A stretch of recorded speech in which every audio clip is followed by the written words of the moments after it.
His skin is white just like a ghost, thick Irish roots and his blonde hair. And he sounds like a Chicago superfan, a music nerd with a collection of CDs from here to there. Yes, Andy Dare is in Chicago, interviewing and barbecuing. It's the Andy Dare Show. It's the Andy Dare Show.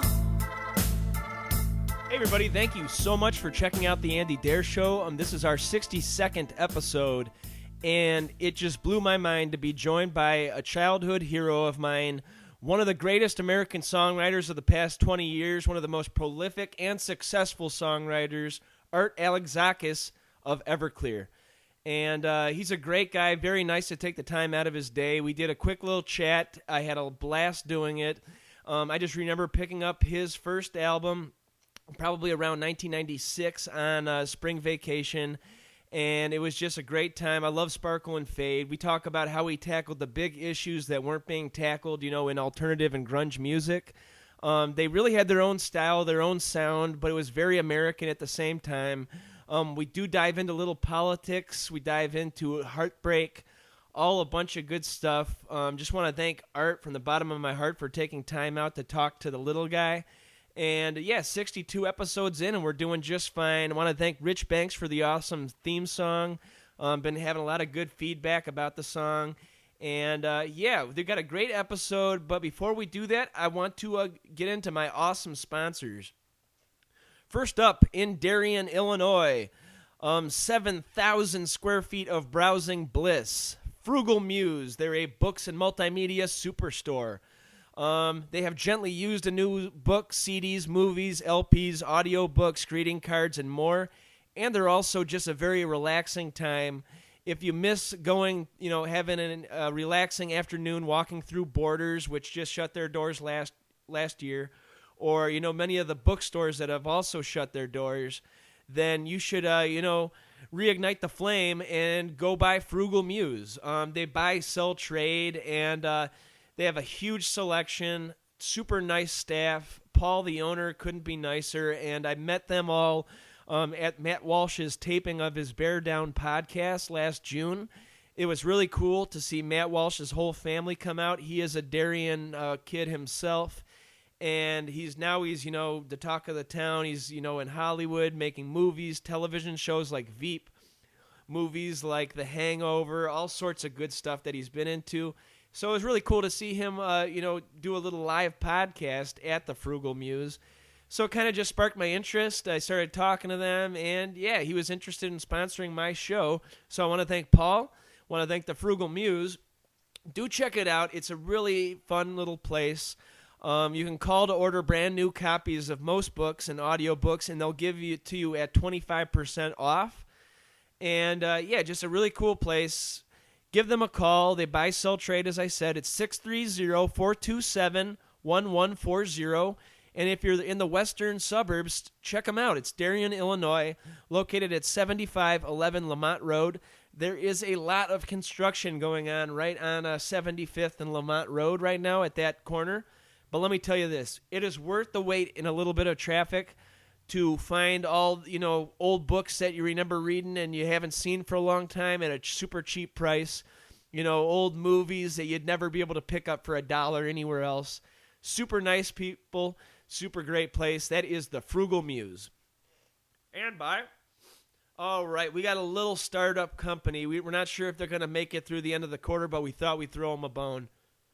Oh, yeah, I forgot. It's Amazon.com. Yeah, I became a recent affiliate of Amazon.com. So now all you got to do is go to theandydareshow.com, click through the banner on the right-hand side of the page, order like you normally would. Obviously, Amazon does not need to be described. It is just pretty much the internet's biggest superstore of pretty much anything. So, recently we had somebody click through my banner and buy a pair of Ray-Ban sunglasses. So, just want to thank you from the bottom of my heart for, being interested in my show enough to just click through. It doesn't take any time out of your day just to click through the banner.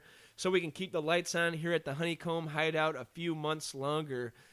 Just click through the banner, order like you normally would, and we get to wet our beaks. We've had books purchased. We've had MP3 albums purchased. It doesn't add anything to the price of the items that you are buying. It's simply just letting them know that we're bringing a little traffic to Amazon.com. So I want to thank anybody that's clicked through. It means a lot to us here a year and a half or more since we started this show. And I just want to thank everybody who's participated and, came to one of our sponsors. If you're coming to the Frugal Muse, just tell them the Andy Dare Show sent you for specials and offers, and just to give Paul an idea of how many people I'm bringing through the store. All right, so, before we get into the meat of it with Art Alexakis, let's, what else am I up to recently? Last Monday, I was on There Will Be Spoilers by Matt Fondelier. He's a producer for Corolla Digital, for the Adam Carolla Show, for Ace on the House. Just read a tweet of his saying that he spent the day in Nick Offerman's workshop. He's got a wood shop. He's a woodworker. And he's also in Parks and Recreation. Really funny actor, but also a great woodworker that a lot of people don't know about. Check out Ace on the House this weekend to hear more about that. Or actually, it'll be today when this episode airs. And yeah, There Will Be Spoilers is Matt's little side show, his little homemade show about movies. He has an extensive knowledge about movies. He recently was on my show, and we talked about albums that remind us of high school. So I thought I'd come on to his show and talk about movies that remind us of high school. And yeah, it was a great time. Check it out at therewillbespoilers.com. Also, you can check out my little side show called Smooth Operators with Tyler and Andy. We're doing an episode every 2 weeks. Eventually, we're going to be getting cameras going, but right now it's just an audio-only thing, and it's a YouTube exclusive. So you got to go to youtube.com/AndrewMartinDarer and check out the episodes. We've got 5 episodes out now. We were recently joined by his friend Christina, and it's a good discussion. He's a funny guy. He's super knowledgeable, very smart. You got to love Tyler Kale. Follow him at Tyler Kale, TYLERKAHL. And pretty soon we'll be getting our own Facebook page for Smooth Operators with Tyler and Andy. All right, that about does it. Just want to thank everybody who's given all the good feedback since we launched this 3rd season of ours. Got to thank Phil Rockroar for an awesome last episode and for letting us go on the Chicago Music Bus Tour. And just want to thank Matt Fondelier for doing episode 60. Corolla people are always been nice to me, always had me in their thoughts, and I really appreciate it. 62 episodes in. So without further ado, I would like to introduce my 62nd episode with Art Alexakis.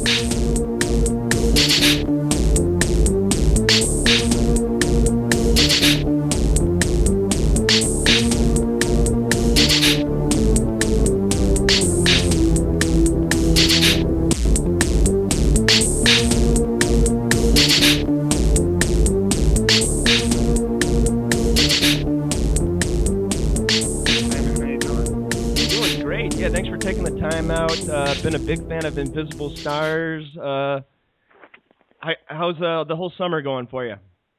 Well, it was great. Summerland was a great tour. Been back a few weeks, just getting my sea legs and getting used to being home. But in a couple of weeks, we go to Everclear's going to Australia and New Zealand for a couple of weeks. Then we start a fall tour. And right now we're just getting everything together. But we're going to be coming to a lot of places we didn't hit on the Summerland tour. Florida for sure. Awesome. So that's going to be great. And just hit a bunch of places and just tour till almost Christmas time. And then we go to Hawaii to do a benefit that we started a couple of years ago, which is, a concert for leukemia. And we're going to do it again this year. And we bring our families, and they put us up in a hotel, and we play a couple of shows. No one makes any money, but it's, we make money for the kids at the cancer hospital there, so it's pretty cool. That's so cool, yeah, and it's got to be great just getting out to Hawaii anytime. I mean, especially if you're playing a show for a good cause too. It's a win-win, man, for sure. Are you a surfer? I know you're from out on the West Coast, but not really. I did, I'm 50, man. I surfed when I was 14, 13. Yeah, I tried telling you. tried telling somebody you were about 50, and they looked at me like I was crazy because we were seeing on what were you on, Kimmel or Leno lately doing Kimmel. Kimmel. Okay. Well, we were on both. We were on Leno in June, and Kimmel like about a week ago or 2 weeks ago. They're like Yeah. that Yeah. lead singer is almost 50. I said, yeah, you wouldn't believe it. Right. I'm over 50. I turned 50 in April. Yeah. But it's a new No thing plastic too with surgery either. it's a new thing with like I rockers now. They have longevity, which we didn't have when in the 60s and 70s. I mean, eventually in 20 years they'll be like, that guy is 90 and he's still rocking. Yeah, he's 90. Yeah. I think a lot of it has to do with the passion of rock and roll. Really, I know it sounds cheesy, but I really believe that it does. But it also has a lot to do with diet and just me being clean and sober for 23 years. It's funny. I was watching this awesome. I've watched it like 3 or 4 times. It's the baseball documentary by Ken Burns. Sure, it's a good one. Have you seen it? Yeah, I sure have. Pretty awesome. But it's funny because it shows like Ty Cobb and Christy Matheson at like an old timers day back in like 35, 1935, and they're like old men, and they're like 43, and they look like they look like they're 75 years old. Man, it's just hard living. They were living hard back then, smoking, drinking, whiskey, and that was before breakfast. Yeah. Yeah, it's a new lifestyle, and I think we're glad to be in this era now. Did you ever think when you started Everclear, when was that, 93, 94, that you'd be still doing it almost 20 years later? No, not at all. I didn't. I learned, and I started in 92 actually, right before my eldest daughter Hannah was born. She's 20 now, so I started in April of 1992. After I'd moved to Portland, Oregon from San Francisco. And no, I just wanted, I had to do a band or I was going to go crazy. I told my girlfriend, soon to be second wife, Anna's mom, Jenny, that I wouldn't do any more bands. And then I got to Portland and I'm just like, I'm going to go crazy. I'm going to start shooting people in a tower if I don't play in a band. And I thought I had one more band in me, because each band, the last 2 or 3 bands had gotten pretty close to the flame, but hadn't really gotten there. But Everclear was the one, so I was very fortunate and very, very, very humbled. You had one more in you. That was awesome. I had one more. How but you know what, man? I'd probably be a 90-year-old guy still trying to play in a band, sending people tapes. Awesome. How was Portland back when you moved in the 90s? Was it like the same kind of hip cultural center that it is today, or is it different? No. No. There was always a hipper element there, but no, man. Portland, rolled up the sidewalks at about 8 o'clock at night when I first moved there.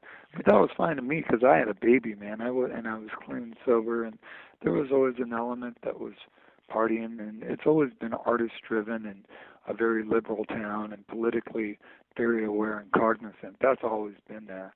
But and very livable place to live. It's a wonderful place. Oh, yeah. I moved back to L.A. a year and a half ago because I just missed sunshine and Mexican food, man. and I wanted to be closer to the business so that I could work more. And I got a studio over on the west side of LA, but I live in Pasadena, which is way on the east side. And I live in a very residential, cool neighborhood. It's very multi-ethnic, which Portland really wasn't that. And it's a very walking area, and I like that. So when my eldest daughter went to college back in the fall of 2010, my wife Vanessa and I were just like, let's move somewhere warm. And, yeah. Let's raise our daughter somewhere warm. So she's from Arizona. I'm from California. We looked at both, but we ended up coming out to Pasadena, which I had never lived before. I hadn't been here maybe 4 or 5 times in my life, but I just loved it. Came here and looked at it and looked at the schools and said, this is the place to be. Yeah, it seems pretty much like paradise, Pasadena. It's definitely different from like what LA is right now. How do you think like Tony Villar, or Viragosa as he calls himself now, How do you think he's doing as being in charge? And do you think they're going to come up with somebody else that'll do a better job, or you think he's the man for the job? What? What? You mean the Dodgers? No, no, like the mayor of L.A., right? Isn't that Mayor Antonio Villaraigosa, right? Yeah. Yeah. I never heard Tony Villar. Who calls him that? He calls himself that? Well, no, that's what I'm a big fan of Adam Carolla. I know you're friends with him too, and I like Adam. I don't listen to his podcast. You listen to his podcast every day? I sure do. I'm actually I've had his wife on my show to talk about Springsteen. I've had like all of his producers, Bald Bryan, all those guys. They're kind of good friends over here. I'm in Chicago, so I'm kind of out of the loop. But yeah, he goes on these tirades. He said the guy was Tony Villar when he first took office, and then kind of wanted to spruce up his his Latinisms a little bit and switched to Antonio Villaraigosa. And I don't know. According to Carolla, he's letting the city go down the drain, covered in graffiti and all that stuff. I haven't been out there in 8 years. I haven't seen, so I don't know the difference. But what have you seen? I don't know. I love Adam. I love Adam, but I haven't talked to Adam in a couple of years. But I don't see that.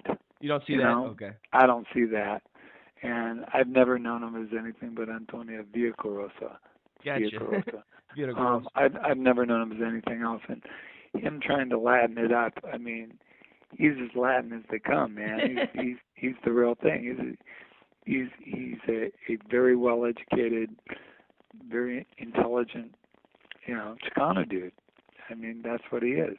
I think he's second or third generation. I think so. Yeah. I mean, when you live in L.A., man, that's the deal. The Mexican people here and the Chicanos, the Mexican Americans, are the majority. They just are. There's just more of them. There's more Mexicans here than anywhere other than Mexico City, which is like 25 million people. Jeez. Okay. I don't see what Adam's talking about. I drive through downtown LA almost every day, and I work there. I've got friends who've got lost there. I don't know where Adam's living. I think he lives in the valley, in a nice part of the valley that I remember him telling me. He lives right next to Dave Kroll, so I'm assuming they live in a pretty nice neighborhood. I'm sure. Yeah. I live in a very working class neighborhood. I'm not in the same tax strata that those guys are, and I don't know, man. I think there's good and bad things everywhere. I don't think the city's going to hell, but I do know that there's a budget deficit all over California. Every city is in trouble, and every city's trying to figure it out. And that's even all over America too. That's not just an LA thing. Yeah. Well, come on, you know that. It's of course, like, yeah. We're all bumping our heads against the wall and the glass ceiling, depending on where you're coming from. Look, I'm a white American male. I'm assuming you are too. Yeah. I mean, come on. Even in bad things, it's still better for us. It just is. That's just the way it is. There's a new song on the record called "The Golden Rule." Yep. That does everybody up because I go, I'm a white guy. I am the king of the world.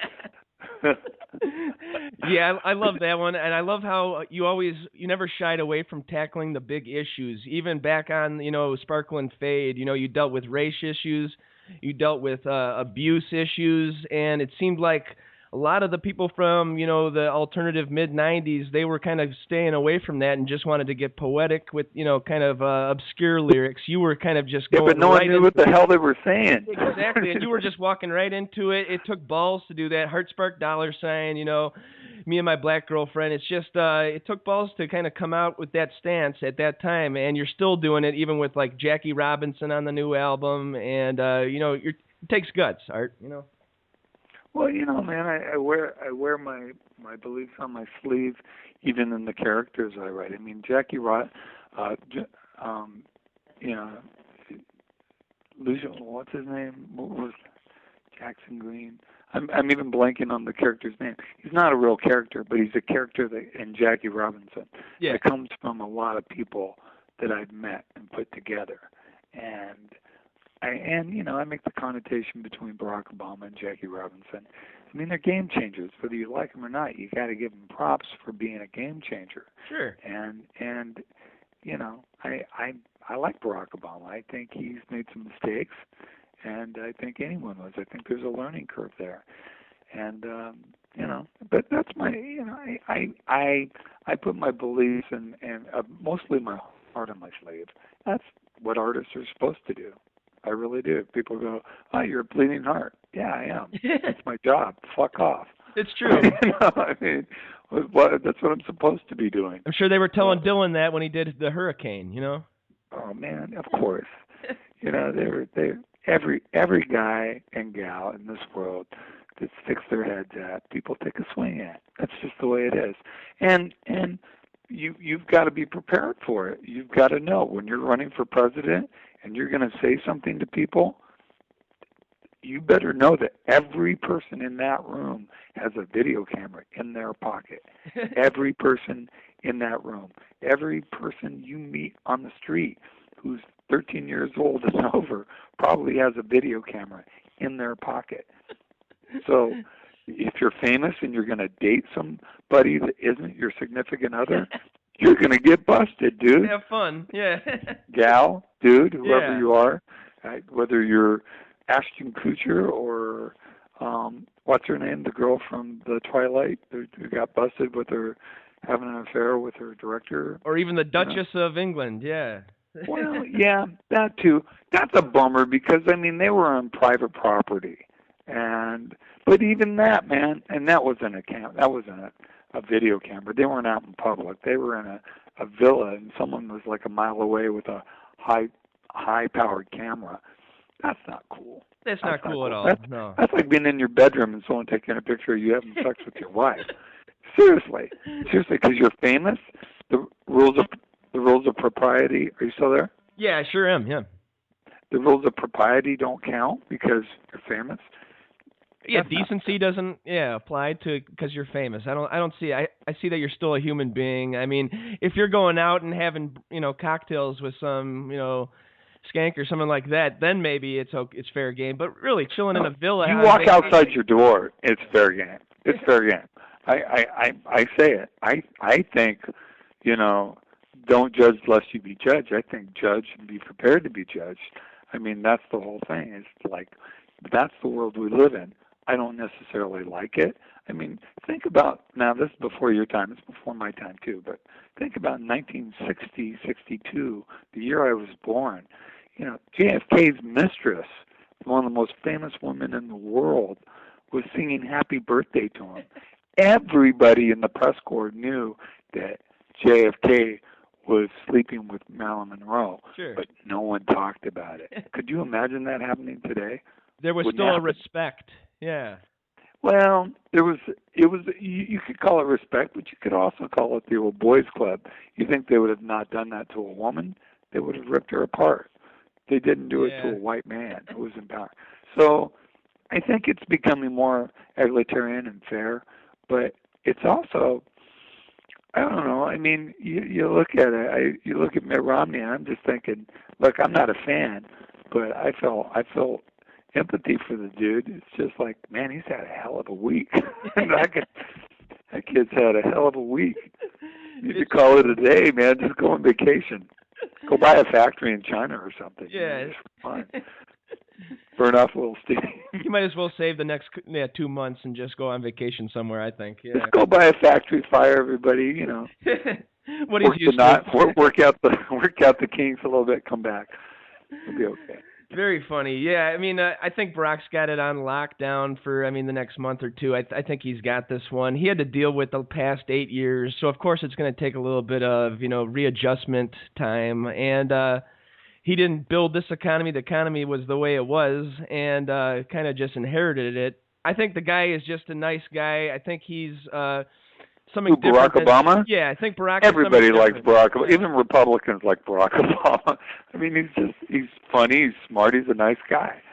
They just don't like him because he's in power and they're not. And someone like me who doesn't read every front page of the political press, I try to keep myself out of it as much. I'm voting for the guy that I like the most, and I think that's Barack. I mean, being a Chicago guy, I like the guy. I like when he made fun of Kanye West. I like all that stuff, and it all. I love Bill Clinton too. I think Bill Clinton is the man, and I think Barack is kind of somewhat close to what Bill stood for. From 90 to 98. Or was it 92 to 2000? Yeah, I guess. 92 to 2000. Yeah, look, I did well under Clinton, man. Everybody did. This whole country did. My parents, everybody did well. Everybody did well under Clinton. And I think and he started in the middle of a recession, but it was like comparing this recession to that recession is like comparing a tidal wave to a drop of water in a glass, I mean, it was that much different. I mean, people don't really want to admit, especially the other side doesn't want to admit how bad it was. It was bad, man. We're losing 800,000 jobs a month, and now we're building it back. We're adding like 91,000 jobs a month, and it's not great, but it's not horrible. It's not where it was. Yeah. It's not the abyss.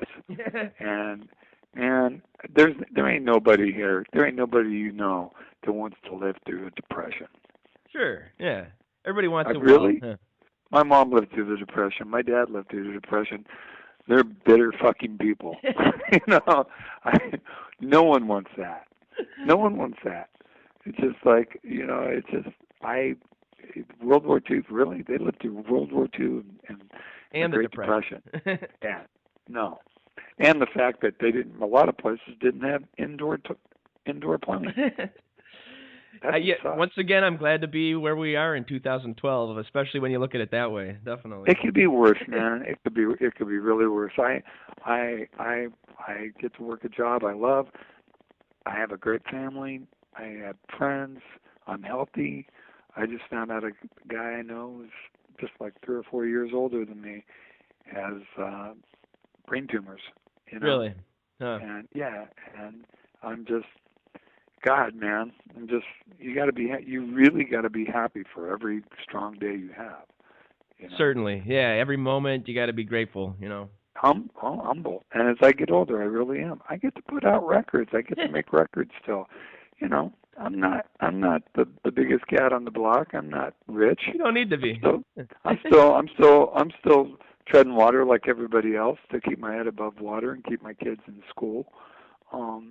But at the same time, I'm doing it, and I'm doing it on my terms. So really, at the end of the day, I'm living the dream. Hey, man, I know you like grilling. I know you like getting those dark grill marks on your burgers, fish, chicken.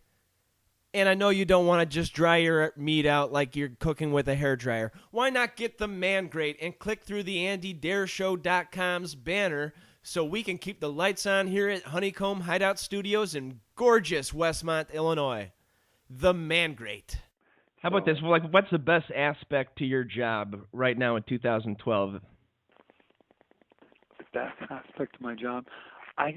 This isn't going to be sexy, but the best aspect of my job is that I make my own hours most of the time. I am gone a lot, and that sucks. But the fact that I can wake up in the morning and take my daughter to school and spend a little time with my wife before I go do what I have to do, or that I can take, like today's Wednesday.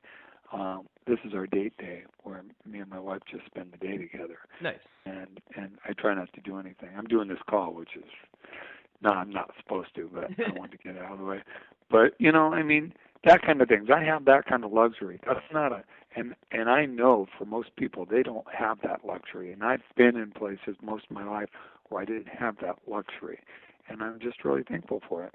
And I think a large part of it's because when I go to work, I play guitar, man.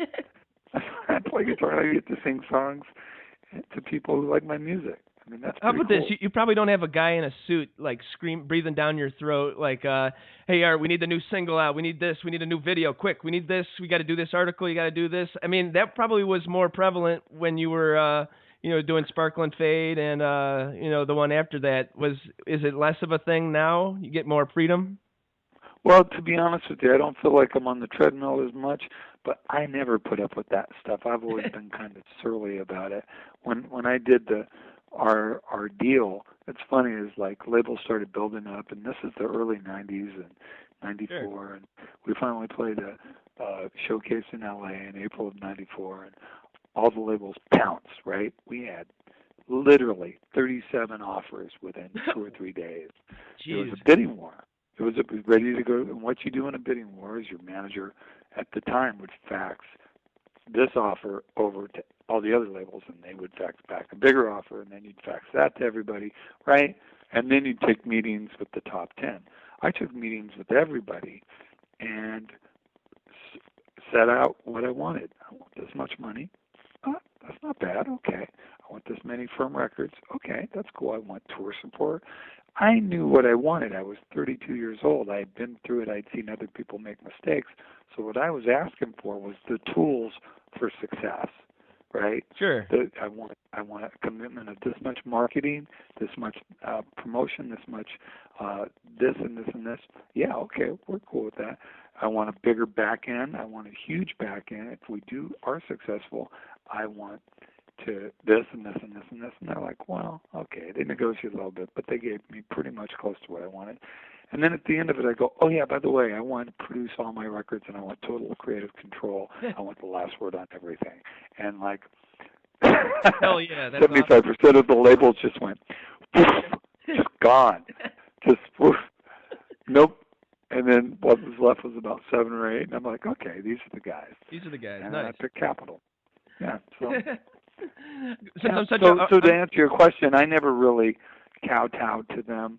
The one time my A&R guy was telling me something, I got pissed off at him, and I wrote a song about him called "You Make Me Feel Like a Whore."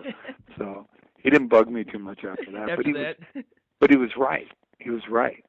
He thought that Santa Monica should be longer, and I was arguing with him. But I added an extra chorus on it, and it was a huge hit. Who knows? Maybe it would have been a huge hit without it. Maybe not. Maybe you wouldn't. Yeah, huh? Who knows? I don't know. I'm sure a lot of those labels were used to like the singer not having anything to do with the discussion about the record deal. You know, I'm sure a lot of these guys just left it up to their manager, and then they got screwed down the road, right? Well, pretty much, yeah. And I still kind of got screwed by people down the road, but not at that aspect of it. I've always been involved, but as time went on, I started giving more control to my wives and to people. I trusted people, you know, just made bad decisions, and I ended up owing the government a lot of money, and I'm just about a month away from paying them off and getting back to where I used to be, you know. Awesome. And that's fine. It's cool. You make your bed. You be a man. Be a mensch about it, you know. Sure. Just you owe it, pay it, move along. Move on. Nice. Negotiate it the best you can. Try to get everybody happy with some sort of compromise and move on. And that's what I've done. And I know it sounds stupid to say it, but I think when you get your ass kicked in life, it's a good thing. It does. It builds character, right? Yeah. Well, you got to get back up again. How old are you, Andy? I'm 28. 28? You ever been heartbroken? Sure have. Heartbroken? Yep. Like bad? Pretty bad, multiple times. Yeah. Okay. All right. Well, you and me both, brother. I think it's a good thing. I used to think that it was like someone asked me a stupid question. Not a stupid question, but a typical question. If you had the power to cure one disease, what would that disease be? Cancer? Because your mom died of cancer. And I'm like, no, my mom smoked for 40-something years. Sure. You know, she died of lung cancer. It was sad, but it wasn't a tragedy. I mean, if she hadn't smoked for 47 years, she probably wouldn't have died of lung cancer. Sure. Yeah. She'd probably still be alive. And she knew it. She got it. She wasn't pointing fingers at anyone but herself. But I said the disease that I would cure would be heartbreak. Huh. That's a good one. But I got to tell you something. Thinking about it now, I don't think I would. I don't think you should, because heartbreak is one of the things that makes us inherently human. It certainly does. ability. Animals don't get heartbroken, I have a feeling, right? No, Yeah. you know, then again, you don't know. I had a dog that died, and my other dog, sat outside by the food bowl, by my dog's food bowl, the one that died, for about a week. Oh. That's cute. Seriously. Really? How do you know? I know, but how do you know? It was crazy. But, you can't get in their minds, really. I mean, you never know. So. Who knows? I don't know. I don't know. We don't know anything. People talk about they know. They don't know. We don't know anything, and that's why I try to stay out of the politics and all that stuff, because it's all subjective, and it's tough to know, really. So you guys get picked up by Capitol, and you start recording Sparkle and Fade. How was it writing that record? Did you feel like you had the weight of the world on your shoulders, or was it more like, hey, we got some backing, now let's kick it out of the kick it through the goalposts? Well, to be honest with you, a lot of people, when they get signed to a major label back in the day, because it's totally different now, you can't compare it today. No. But when you got signed to a major label back in the day, people thought that all right, I made it, man. This is it. I made it. No, you haven't made it. Now it starts. That's the whole idea I had. Is now it starts. And that's what I told the guys who were playing in my band at the time, that we're not going to get a lot of the perks that a lot of bands get, because I'm not going to get us, and namely myself, into debt like they are. Smart. When you get a fancy car from the label, or they're taking out to dinner every night, they're charging that against your account. Sure, yeah. They give you a big advance, a huge advance. That's your money. Yep. That's money they're giving you, and it seems like it's interest free. It's not. They own your records forever, forever. And I was aware of that. But in 1994, they weren't going to let me own the record someday. That just wasn't going to happen. I knew that. I wanted that, but it wasn't going to happen. But the whole mindset was, I went in to make the best record I could. I was frugal about the money. I made the record for under $80,000, mastered, mixed everything, which at the time was pretty good. Yeah, the that's average not bad. for a baby band was about $150. So, and then we got the balance of the money in our fund, and I wanted a fund, and if I had money left over, I wanted it to come to me and the guys in the band, so that we could live on, which was smart. But it also it's still, the mindset was there. Is once we had the record, we're going to tour our asses off, and we did. We toured with everybody. And some bigger tours, some smaller tours. They bought us a van, which I wanted them to do. And I think by the time the van died, I had like 250,000 miles on it, It's smart. You didn't go straight to the dealership, straight to the jeweler, a la Urge Overkill or something when you signed your first, your first deal. How about like your favorite band to play with back in those days? Well, we used to play with a band. It was a punk rock band that had kind of a minor hit called, what's the name of that band? I'm blanking. Punk rock band out of Dallas, Texas. I'm blanking on the name. It's funny. I was just talking to one of the guys like 2 weeks ago. If you could throw me any other stuff, I'm good with music. Any of the band members or? Yeah, George was the singer. They wore suits. George was the singer. They wore suits. Huh. The name of their single was called Box, which was Mr. Marenka? No. Going down. No. Box? I think they started with an H. Tripping Daisies? But they were great. No. You're thinking Dallas. No, these guys weren't. What are they called? It'll come to me. It'll come to me after I rap, yeah, for sure. It totally will come to me. But I'll direct message you. A lot of, there was a lot of bands back then that were real fun to play with. Did you play with the Foo Fighters a lot, I think? Or? No, we played with them a few times. They were always really cool to us. They were always, they were on Capitol, and they were always a step ahead of us. But How about the Pumpkins? Smashing Pumpkins? They weren't really. We never played with them. Oh, okay. We never played with them. The bigger bands was. I mean, we toured with Filter. They were fun. We toured with Sponge. Toured with No Doubt. And No Doubt was opening for us. We have a history of having opening bands that go on to be huge. Just blow like up. No Doubt. Yeah. Nickelback. Really? Yeah. Yeah. So be careful. Be careful. Be nice to people on the way up. Yeah, the key is to open for Everclear on their next tour. Well, yeah. Who you got opening for you nowadays? There you go. Yeah, because headlining bands didn't like us opening for them because we were pretty fierce. Yeah, I'm sure. I've seen footage. Yeah. When we were a three-piece, we were fierce, man. I saw some of that stuff recently, and I'm just like, wow, I was angry. and nimble. Sure. Well, you're still. It's not like you're an old man now. You're pretty nimble now. I mean, geez. We're a 50-year-old, but it's different. I was 30, 35, and dude, I was in the air constantly. So how is it being backed up with the new guys? You're a 5-piece now, right, or a 6-piece? No, it's a 5-piece. Okay. But they're not really that new. There's 2 guys that've been in the band almost 9 years. There's one guy that's been in the band 3.5, almost 4 years. One guy that's been in the band over 2. It's not really a new band.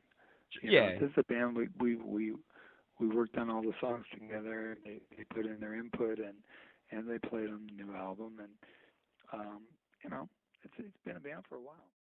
We want to just bring up 2 of our longest running sponsors. Uncle Bub's award-winning barbecue in Westmont, Illinois. They are a family-friendly barbecue restaurant with the real deal barbecue. Smokers built into the restaurant.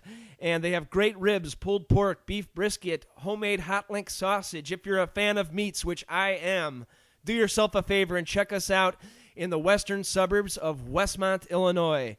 Give them a call at 630-493-9000.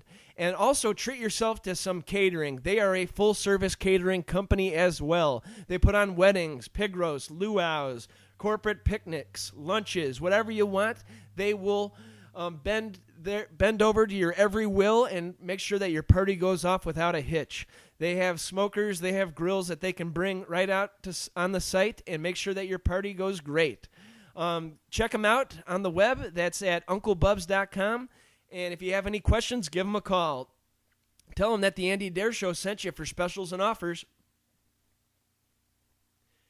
And by Secondhand Mall, also in Westmont, Illinois.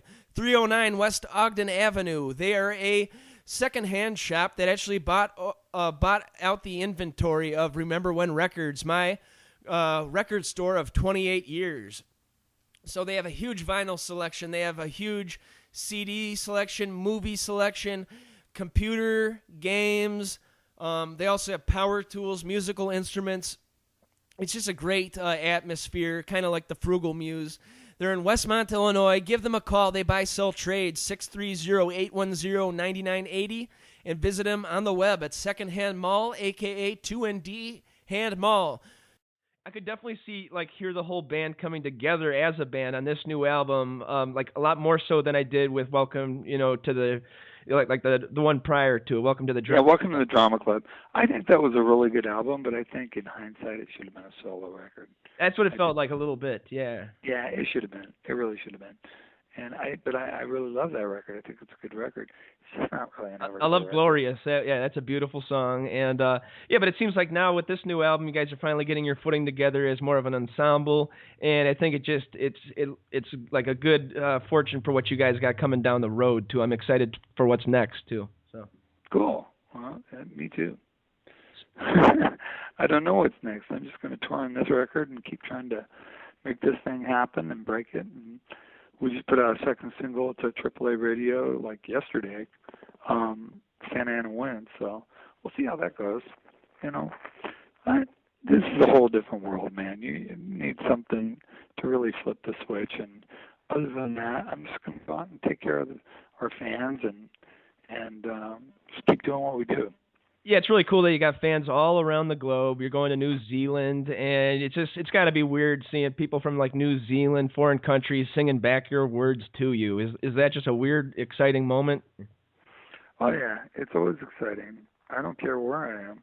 It's always fun and exciting when people sing my words. I remember playing Woodstock '99 and having like 250,000 people sing the words to Santa Monica. That was pretty cool.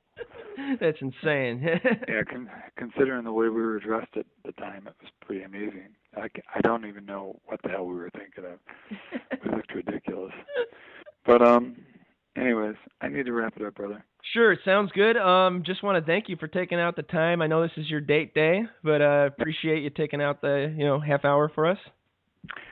I appreciate it. Whenever you put this on, remember to put this and just say, I want to say happy 30th birthday to my wife, Vanessa, love of my life. She turns 30 tomorrow morning. Awesome. And I've got some surprises for her, so she'll be very, very happy. Cool. But, yeah. Thanks, man. Thanks for your time. I appreciate talking to you. Really quickly, how about like a website they can find you at? Oh, well, they can follow me at Art Alexakis on Twitter or at Everclear Band on Twitter. They could come to my Facebook page or the Everclear Facebook page under our names respectively, and or you could go to everclearonline.com, which is our website, and hit me up on Twitter, man. Totally awesome. That's where you found me. Yep, that's awesome, man. I just want to thank you again, and on behalf of Art Alexakis, thank you so much for checking out the Andy Darer Show. Be sure to follow Andy on Twitter. That's at Andy Darer, ANDYDERER. And like our show on Facebook. That's facebook.com/The Andy Darer Show. Videos at youtube.com/Andrew Martin Dare. And it all leads back to the AndyDarershow.com. Support our show by supporting our sponsors. Uncle Bub's award-winning barbecue, The Mandrake, Secondhand Mall, Frugal Muse, and Amazon.com. Thank you so much for listening.